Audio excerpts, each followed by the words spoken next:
We are ready for the discussions now. If you join us during the opening, you should not be surprised who the guest is. Let me welcome the brandest and the newest Senator of the Federal Republic of Nigeria.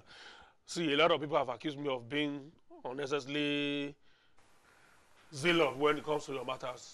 Maybe because they don't know that your trajectory is one that I've followed for a very long time. I think since 2004, when that struggle started, when members of the National Executive Council or National Working Committee of APGA, yes, removed Chekwas Okere and then put you in charge. Yes. And then the endless litigations go to up to Supreme Court several times. Must have been like 6 times. Several times. I know that there were over 20 cases around that time, and from 2004 till about 2011, yeah, you weathered it all. And then another round of battle started. Max Rioku started his own when he proclaimed himself chairman. That too went from all the layers of court up to the Supreme Court, back and forth. Yeah. In between it, we had Peter Obi 1. We had Rocha Sokorosha 1. And APGA became 2. Then 2 became 1 again. Oh, God. And then this one started. Anambra Central Senatorial District has gone to Supreme Court twice. There are at least 3 Court of Appeal decisions. Yeah. Numerous federal high court decisions, even up till last week. In case you don't know, there were still even attempts, less than 24 hours to that rerun. Yeah. There were still attempts at the Court of Appeal here in Abuja to still stop that rerun. And I don't even believe that we have seen the end to it. Even yesterday morning. To stop your swearing in? Exactly. First we were made and they all failed again. Well, I'm sure you will soon be going to the tribunal to defend the mandate. Well, anyway, good to see you, Chief Victor Umeh. What's that title? Ahmadikendi Igbo. Ahmadikendi Igbo. Ahmadikendi Igbo, Officer of the Federal Republic. Thank you. Good to see you. Congratulations. Thank you, Benga. It's good to be here. Good morning, viewers. Like you just chronicled, I've had a very long journey in the politics of this country. And my journey to the Senate started in 2015. And I arrived in the Senate yesterday, only yesterday, three years after. Does it bother you that you have lost so much ground? What probably would have been your contributions to the polity in the last almost 3 years now? Well, if you looked at my journey in politics, you see that despite the challenges I have faced, I have resiliently stood on the path of the law. And along with it had come also a lot of landmark decisions by the courts, including the Supreme Court and the appellate courts and so on and so forth. And many things have been brought to bear in the jurisprudence of this country. You know, today, if you go to the courtrooms, lawyers rely on the authorities Umeh versus PDP or Umeh versus this and that. They're all published reports in the Nigerian Weekly Law Reports, you know. So, and what makes me happy, really, and fulfilled is that in all the cases you referred to, I prevailed mostly at the appellate courts, some from high courts. The case of Chekwas Okere, he took me to court, my leadership, and we won at the high court. He went on appeal. He lost at the Court of Appeal. He went to the Supreme Court. He lost at the Supreme Court, you know. In the other cases, sometimes surprise judgments spring up at the High Court. I go to Court of Appeal. From Court of Appeal to Supreme Court, I win all through. So my journey to the Senate is about the hottest because too many people came in between and all that. But thank God, God cleared all the hurdles and finally yesterday, I was sworn in as the senator representing Anambra Central Senatorial District. Like you said, we've lost a lot of time. Yeah. But I've always insisted that there is no alternative to doing what is right. You can't use wrong actions to run a society. You know, if you listen to the oath of office I took, you see where, as a senator, under oath, I swore that I will abide by the provisions of the Nigerian Constitution. You know, if you want to be in leadership, be it as an executive officer of government or a legislator, and you look at the Nigerian Constitution and the laws governing processes, including electoral processes in your country, and you don't want to abide by those laws, there's no way you can promise anybody that when you arrive at your destination, that you do what is right. So we will be seeing a partisan Senator Victor Umeh, but a pan-Nigerian senator that has Nigeria as his primary objective, and probably when issues that affect your people come up, then of course we will expect a Victor Umeh who is the senator representing and defending the people of Anambra Central. Well, of course, what we have is the Senate of the Federal Republic of Nigeria. That Senate is created by the Constitution for the good of Nigeria. You know, you make laws at the Senate for the good governance of Nigeria, for the well-being of the Nigerian people. It's not a sectional thing. But because you are there as a representative of your constituency, apart from being a senator that will work for the good of Nigeria, your eyes will be open to know the best way to protect the interests of the people you are representing. You know, that's why you are a senator representing. So when issues come up at the Senate, you have to engage yourself in a manner that you protect the rights and interests of your people, the people you represent. You know, that's a micro responsibility. You know, the macro responsibility is to look at Nigeria, how to make Nigeria a great country. Because if Nigeria runs well, everybody will be happy. You know, and in the Committee of Nations, our country will be respected. So I think the primary purpose will be, first of all, to make Nigeria succeed. And then on a partisan level, you think about the people you are representing. Yeah, particularly so people that have been denied a voice for almost 3 years. Yes, for almost 3 years. First of all, let me start by thanking the people of Anambra Central Senatorial District for the patience they've had over the years. They knew what happened. That was why they were patient, to see if I could correct it. And they were with me all the way. Finally, God intervened for us, and we corrected it. Yesterday, at the National Assembly, only one senator was sworn in, but if you were there yesterday, you struggle to I understand from reports that even your state governor led almost the state governor, the deputy governor, across political parties. Across political parties. So if you saw the crowd, my colleagues cited a lot of PDP members. It was a celebration of a happy people that for the first time somebody had come out to correct a situation that had festered in Anambra State. You know, so there was a mammoth crowd at the National Assembly yesterday. At my reception last night, in fact, at Hilton, okay. You have to. You kept so many of us out. But my people that came, you know, the crowd was too much. So I was overwhelmed. That underscores the joy of our people in celebrating this epic victory we got.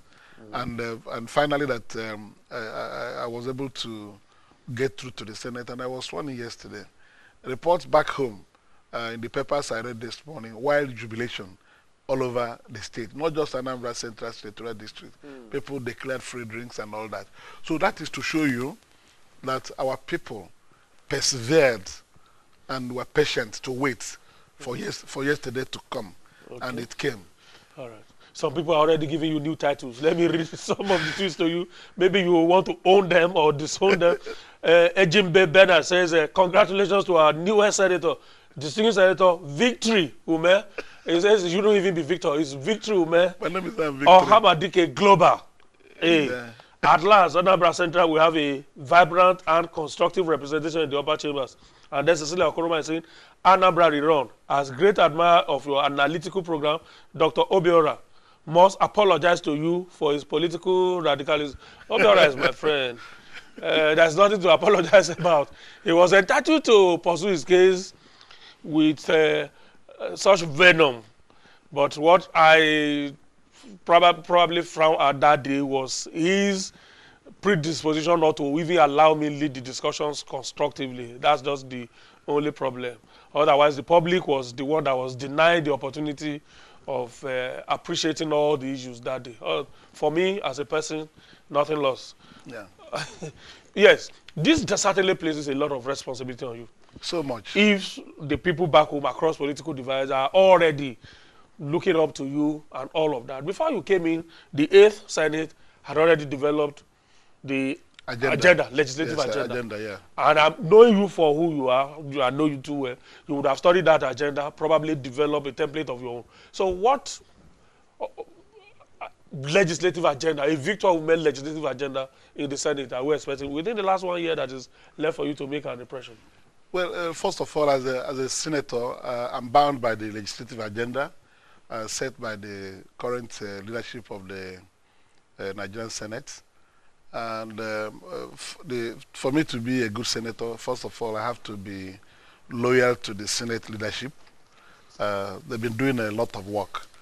But my own view about everything is that whatever comes before the Senate, my focus will be on how to contribute to the debates at plenary to ensure that whatever we turn out will be that will guarantee good governance in Nigeria, equal rights of citizens of this country, irrespective of where you come from, equity and fairness in the way we distribute things in this country through appropriation. Because when the executive bill comes, like a budget, it will be important that the Senate, in looking at this bill, will ensure that all parts of Nigeria will be carried along, all parts, will give equal attention to all parts of the country. And of course, we will have to look at several things that drag our development backwards. We have to accelerate development in this country in various ramifications, various directions.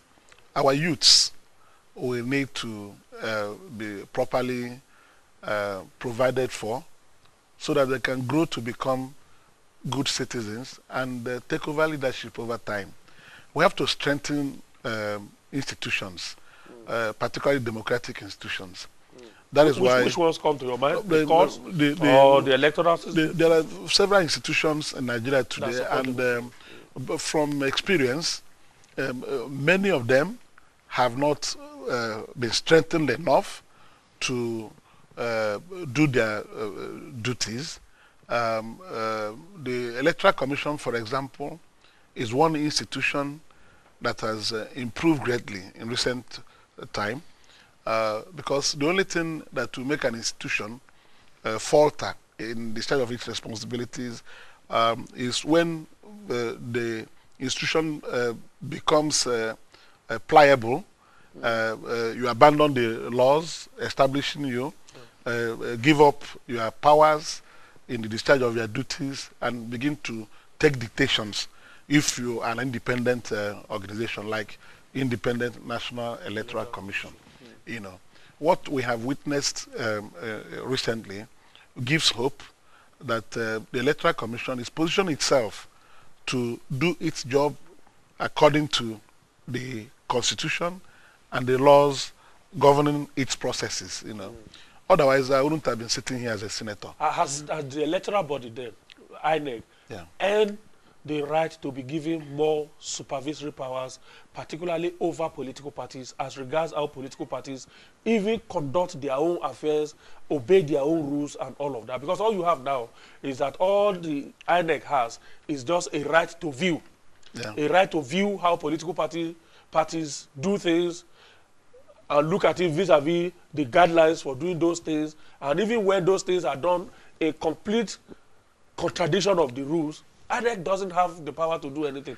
Do you think the INEC that we have it now has earned that credibility for it to be given more powers? Yes, the current leadership has been very forthright. At least it has demonstrated that it is ready to deepen democracy and protect its powers, you know, in the conduct of its affairs. Remember, Benga was national chairman of APGA for about 10 years. Yeah. So I'm very conversant with the political processes, electoral processes in this country.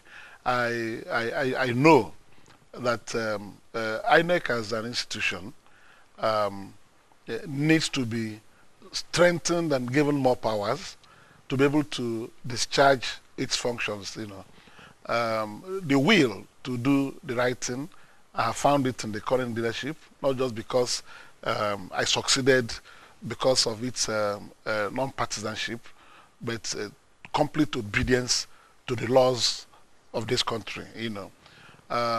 The area we need to strengthen is in the area of INEC having powers to prosecute electoral offenders. You know, the idea of INEC conducting elections and seeing people violate the provisions of the law, and then go ahead to leave it to security agencies or maybe Attorney General of the Federation to deal with. They just announce the results, say they've announced the results, and close that chapter, then agree people will go to court. You know, tribunal, iron it out, whatever the court tells them, they do. No. I think INEC ought to be given powers to begin to prosecute electoral offenders. They are doing it currently, but that power needs to be strengthened more. So that if you want to engage in impunity. To check impunity, so that when you want to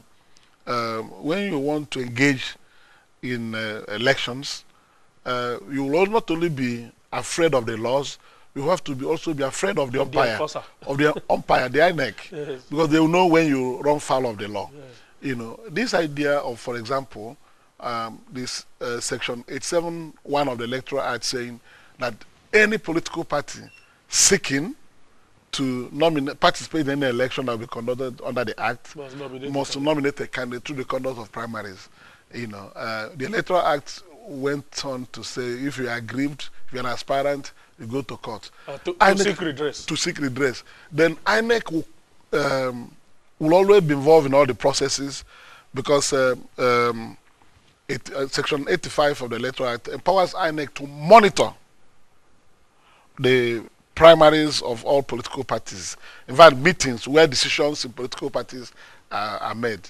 So when they come and see you, you fail to do any of these things, you know, and then they go ahead to conduct the election and allow you to sort. And then the court, when they call them, they'll say, we are not biased participator. Yes, we cannot say anything. No, I think that is wrong. INEC has to be empowered, like in that provision. If you say INEC is empowered to monitor meetings of political parties where decisions are made, like change of leadership in a party, nomination of candidates for elections, that power given to INEC should include that where INEC is satisfied that there is an infringement or non-compliance with that provision, INEC on its own can come out and say this party has no candidate. That was the law. That was the law up until 2007. Yes. Until Probably because the antics of one INEC chairman called Professor something. You know, they've all been professors. Who then misused those powers. They've all been professors. Who then misuse? Okay, all of them have always been professors. From Professor yeah, but I leave Nigerians to go and find out who was in charge in 2007, and then misuse all those powers. Yes. The National Assembly felt no, there's need to strip INEC of that power. That power. But yes. that had always been subsection 9 of this section 87 yes. that you mentioned. Yes. And then they remove it, denying INEC that power to say no, you have not done that you must accept any candidate brought to you by a political party. But we have come a long way now. We have a rebirth INEC that can be trusted to do that. Yeah, they can be trusted to do that. And let me say, in the case of this, my Anambra Central Senatorial District, when the Federal High Court gave a judgment that INEC must accept a new candidate in the rerun ordered by the Court of Appeal, because it was inconsistent with the prevailing law, INEC, instead of taking that order, hook, line, and sinker, went on appeal against that order and got it set aside on 20 November 2017. That's the Sharon. PDP versus Peter Obi's case. Peter Obi buried his name. He went with the name of PDP, but it was the man pulling the strings from behind. So, because if PDP succeeded, he will emerge as its candidate. So, INEC, as a law-abiding institution, found that order to be inconsistent with the law and decided to appeal it. That shows you the strength of the current leadership. And because of that, this election was concluded on 13 January in accordance with the provisions of the law. So when you have a leadership that is firm and ready to do things, the electoral process can be better managed. But if the leadership is not firm, any order made by a magistrate court, they'll say, court said this, and leave jobs undone. So that is what they're doing. But I think progressively, INEC needs to be given greater powers in many areas. They monitor activities in political parties, and what they do is that the account of political parties must be audited every year by the Independent National Electoral Commission. They appoint external auditors. They come and do these things. I think it has come to a time when INEC, in the discharge of this oversight function given to it by the Constitution, will begin to take actions so that when we begin to put everybody online, democracy will be better, democracy will grow, the institution of democracy will be better entrenched in our national life. Can I say from here that civil society groups that have been at the forefront of electoral reforms have an ally in you now, because this is an ongoing work. Luckily, it's not one that has been concluded before you got in yesterday. It's still ongoing. It's not been concluded. Can civil society groups that are at the forefront of electoral reform count on you now to lead this and preach this gospel to your colleagues? They can count on the benefit of my experience. It's a process I've been involved in, as a party administrator. So all the banana peels in the electoral process are within my fingers. I know that. That was why I was able to pursue PDP in Anambra State on this my issue and got them nipped on the bud. They couldn't believe it. They came in at various levels, and because of my experience, I was able to put them in check. So at the Senate, I will make very good contributions on debates that will center on electoral reforms. Yes, because you see, I've always said elections can be rigged if the umpire turns its eyes on the other way. Or is compliant.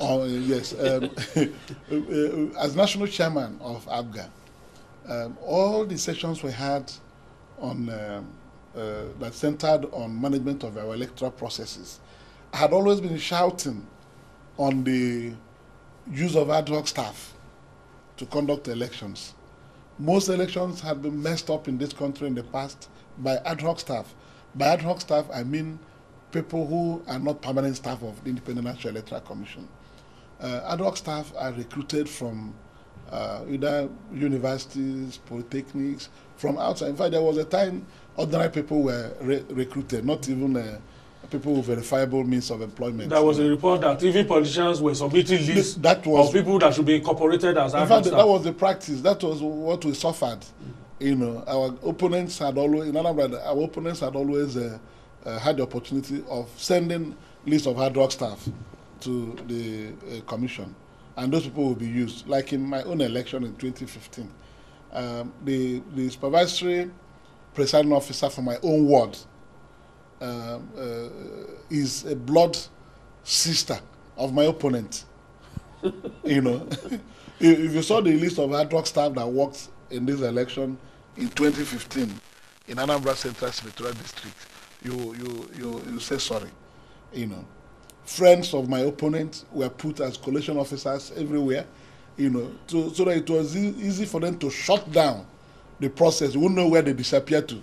You know, and at the right time, when they are making returns to the commission, they'll be receiving these things and they'll be announcing. But after 2015 general elections, I complained bitterly about this. And in the governorship election last year, the people who came to conduct this election were unknown to anybody. It was later that we knew that they came from University of Calabar. You know.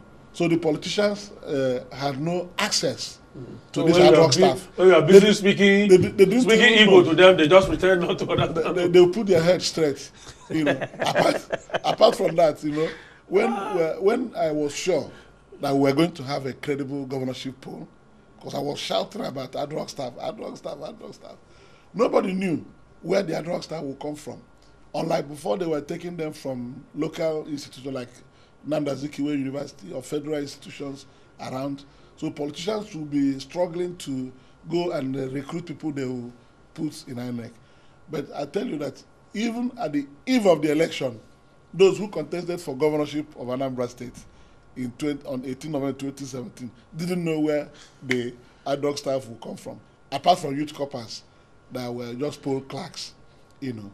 So in the evening, they moved into Anambra State. Eve of the election, they arrived at night. They were trained in Calabar, at University of Calabar. So they moved in the evening of 17th November. So by the next morning, everybody was on his own. Because the story had always been, oh, the results had been written. It's been written. They used to write before. No, they were writing results before. So that 2 days to the election, you know the direction they are taking, hijacked the process. So by early Saturday morning, the candidates that were shopping for people to use to help those to buy, it was like fish removed out of water. So you had to face the electorate, the reality, and it went well. In my own elections in Nigeria, power should always be on the street. Yes. Let the candidates go out there on the street where the people, the electorates are, exactly, and pick power. Power. You take power and positions through the ballot box. Yes. Through the votes of the people. That was what I led in my sojourn in APGA as national chairman. You know, I was very determined to fight electoral haste, where people will, a date of election will be fixed. On the day of election, people will come out, they will know what will be going on, and a few hours later, results will be announced, and so on and so forth. Okay. So you can see now that the current leadership of INEC has taken seriously the issue of ad hoc staff. You know, how to use ad hoc staff. Yeah. So that if you are determined to do that right, you will succeed. Yeah, that's like thinking out of the box, because INEC didn't have the staff. Yes. Doesn't have the financial muscle to have that level of staff, because we are then talking of hundreds of thousands of people that would then be INEC staff, which INEC cannot afford. But in thinking out of the box, they have been able to solve this problem. They've been able to solve it by, first of all, ensuring that they don't make themselves available for use by politicians, you know. So that is it. And, all right, let me read some tweets and then I come to take you back to national issues that are pending before the National Assembly. Okay. Some of them are we've had the direction in which the National Assembly is flowing. Yeah. We want to find out if you will be flowing along that direction or Nigerians should expect something new from you, something different from you. Let me read some tweets. Igbalaga says, Benga, help me congratulate this gentleman for his victory, and I pray for wisdom for God upon your life, sir. Okay, that's Igbalaga. I probably think that's harmless. Vanu Bimbo, it is a moment when faith is rekindled, a fresh of patriotism is released for the task ahead. I congratulate Sir Victor Umeh, Nigeria's senator. That's Vanu Bimbo. Dele Jackson Merge, he has simply claimed his political and legitimate right. Justice delayed is not justice denied. It's now time for him to sit up and work judiciously for the people of his constituency. That's Dele Jackson Merge that is saying that. So many are retweeting what some others have tweeted about too. Somebody is saying, INEC, okay, they are tweeting what two have said. INEC Nigeria needs to be given enough power to prosecute electoral offenders. Victor Umeh, they are quoting you. Yeah. Cecilia Okoroma, Congrats, Senator Umeh, you've displayed great sense of maturity. You are endowed with divine wisdom. Be a special agent of change. Except that you don't belong to the change party. None of us. Okay, every Nigerian should actually be a change agent. You know, we are not a shithole like some people want us to behave. I am not a citizen of any shithole. Yeah, I'm a citizen of Nigeria, and proudly so, and I will defend Nigeria with the last drop of my blood. Chuk says, congratulations, but what next? What are you bringing to the table for your people? Tayo Akinyemi, congratulations, Chief Victor. I know you are a man with great pedigree. Please do not abandon your people. Now that you are in the Senate, let your positive impact be felt, and I want you to be vocal on that floor. Congratulations once again. And then AK Sebastian Jr. Now that the ball has been set rolling, what can you bring to the table to change the tidings of our political system? Okay, he's spoken about the electoral reform issue. Maybe there will be more on the constitutional reform, for instance. Then Obiora said, I love that man. What a dogged fighter he is. Without him, APGA would have been history. He is my role model. Congrats, Chief. That's Obiora that is saying that to you. Omobala Abab says, methinks the election should lay every agitation to rest by now. All of these aggy-baggy altercations and bickerings should be jettisoned and eschewed. And Right Honorable G. Dikocha says, Distinguished Senator Victor Umeh is a dogged fighter and a true rep of entire Igbo race in the Senate. May Chineke guide him as he joins our other great compatriots like DSP Ekweremadu, Senator Abaribe, Mao, that's Mao Habua, I hope, Samde, etc., to show up our much needed representation in the Nigerian project. Okay, I was asking you about some of the things that are ongoing and whether you would still try to see how you can alter the course of the ship of state. Yeah. For instance, on the issue of national security, the Senate had proposed a summit for next week. It's been put off to allow for more preparation. But speaking as somebody who is now in a position to be part of solutions to this problem, because what I've had your people, when I say your people, your fellow colleagues, senators say, is this government has failed, this government has failed, as if when they are talking of government, it is Buhari's government. They forget that the National Assembly is part of a government. We're all part of government. There are three arms of government. Exactly. The executive, the legislature, and the judiciary. How do we address this problem of security in the nation, particularly this issue of killings everywhere in the name of conflict between herders and farmers? Yes.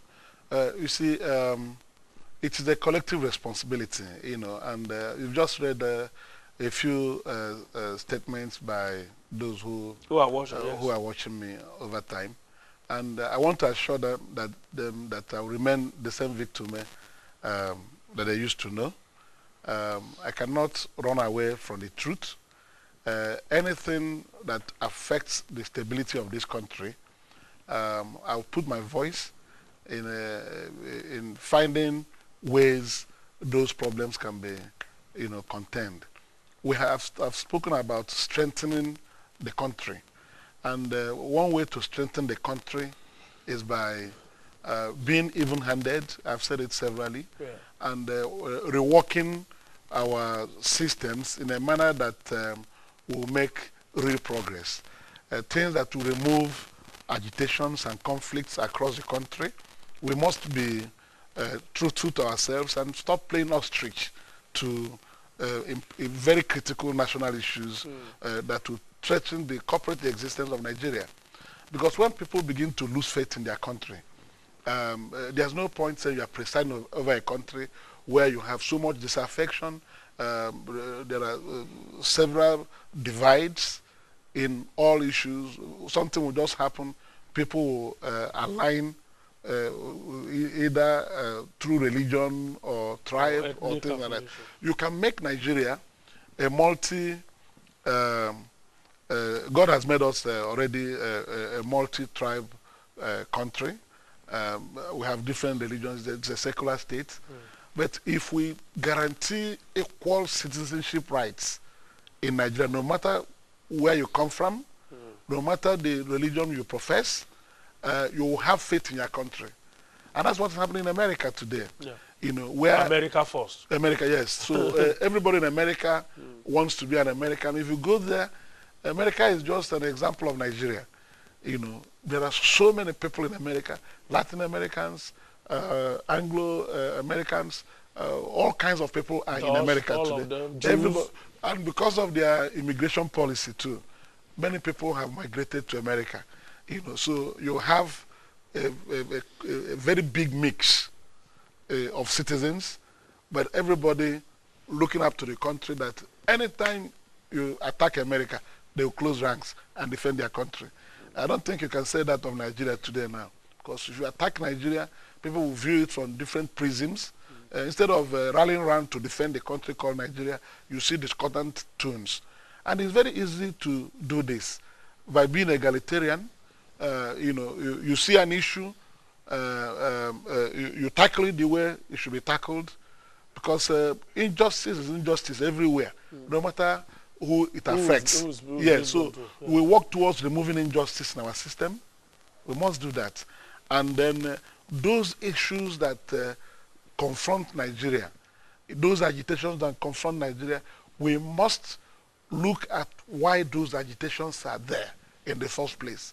And the best way to make everybody come together will be to look at those agitations constructively and eliminate the source of the agitation. The belief really is that the current government has actually accentuated all of these problems.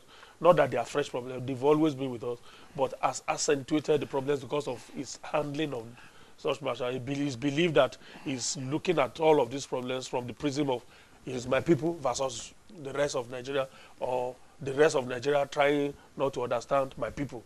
And that kind of so yes, when there is dichotomy in approach to issues, of course it will lead to very serious challenges, But if you see anything, anytime it crops up, you use the same criteria to deal with it, nobody will complain against you. Like the current challenges going on right now. I just read this morning the decision of the Federal High Court over on IPOB, I have always believed that the IPOB issue has been very badly handled. I don't think the government is approaching it the right way. IPOB activities can be described as mass action. Mass action. This is an organization that is able to mobilize people to come out to agitate for something without being violent about it. And suddenly it was branded a terrorist organization, And they've gone to court. They've had a recourse to court now. The Federal High Court has given a decision yesterday sustaining it being branded a terrorist organization. I think people who don't carry weapons are the easiest people to deal with. You can manage them, and what government would have done would have been to go and engage them and dialogue with them, see why they are rebelling, because it's just like a rebellion. You know, you cannot rebel against your state. But if such thing crops up and you go and listen to them, they say they're not happy because of this, because of that. We are not being carried along in the country called Nigeria. We are being discriminated against. We are being marginalized. Our youth don't get access to government opportunities available. You know, they are saying this, and because of this, so therefore, we don't want to be part of Nigeria again. You know, we become an indigenous people of Biafra. Very easy to It's like having a child who says, I'm not going to be eating in the house because anytime mommy cooks, it's either I don't get a share of the meat or it is the leftover. I'm always called to come and eat. Or sometimes I'm not even called to come and eat at all. When everybody has finished eating, they come in to come and clear the plate and all of that. And so then the father says, okay, since you have said you are not eating at home again, all well and good. Yes. So you look at it now. You have seen it. And if you had called that child and changed the way you call mommy too. And mommy, and change the way you give the child food, the child will remain in the house. Yes. He won't walk away. Yes. You know. So it's a very simple thing. It's when you change your attitude towards the people that feel disenfranchised, and you bring them near you and give them the things they're asking you for, they'll start clapping for you. But if you use the hammer on them, you know, they become restive. Even from the way you relate to ordinary animals, you know that human beings require certain respect. Of course. If you have a loving dog and that dog does something wrong, and you flog that dog, chances are that following day when that dog sees you, he runs away from you. A dog that would ordinarily run towards you, she wag his tail and all of that. Yes. I did it to my dog last week. I tell you that since last week, this dog has been running away from me. In fact, this dog is feigning sickness because of that. Because so you see that type of thing. So like you're talking about the security situation in the country right now, occasioned by the recent activities of the herdsmen, where 73 people were killed and given a mass burial. Mass burial. So that kind of thing, we didn't see any government that presence kind of thing, to even preach that kind soothing of thing, words. That kind of thing will evoke emotion. You know, I watched the mass burial on television, and I was deeply pained. I don't always like to take my mind back to I was deeply pained. So people are now asking questions. Various groups are now asking questions. If a set of people can kill Nigerians this way, and the only federal government response is that accommodate them, accommodate their feelings. You see, that action alone, I can tell you, is a gory story. You know, it's unacceptable. And if the other people that are not carrying arms are branded terrorist organizations, and nothing harsh has come from government, you know, that's why I'm saying, if you want to deal with issues, you deal with them with the same strength, you know, and everybody will commend you. Don't use rod for A and use scorpion for B. Thank you very much. So that's it, and that's what I'm saying, that these are problems I could have avoided by a simple review of our agricultural practices. You know, America is the largest producer of beef in the world. They consume beef, they rear cattle. You know, if they're able to do that, Nigeria cannot even come near America in terms of beef production. Why can't we do what they do in America? We don't even have to travel to Africa. Botswana is an African country. Thank you. They have a model that we So we must have the courage to tackle these issues the way they ought to be tackled. We have to leave it. Everybody will be fine with it. We know that you are so eager to put your voice on so many topical national issues. Yes. You'll get appetite and in a manner that our country will be great. Thank you so much. Nigeria, I believe, will be great if we do the right things. Thank you so much. Let's leave it. Afamefuna Charles says, congratulations, my senator. We have lost representation for a long time. Please ensure our entitlement is not lost. Benga, you are my man. Thanks. Okay. AK Sebastian, please ask the senator. No, I won't ask him again. If he believes in the evolution of power, we will have time to ask him in future. Cecilia Okoroma, Senator Umeh, thank you so much for the passion for the unity of Nigeria you've displayed, that you have displayed. Keep it up. Oh. Samson Inua from Adamawa State. Good morning, Benga, and congratulations to your humble guest senator, Victor Umeh. Please invite the PDP aspirant that claim he is a legal practitioner to come and throw more light. Inua, don't try what we cannot finish. Thank you, distinguished. Congratulations again. Thank you. Of you. Thank you. Enjoy the weekend. I'll see you around.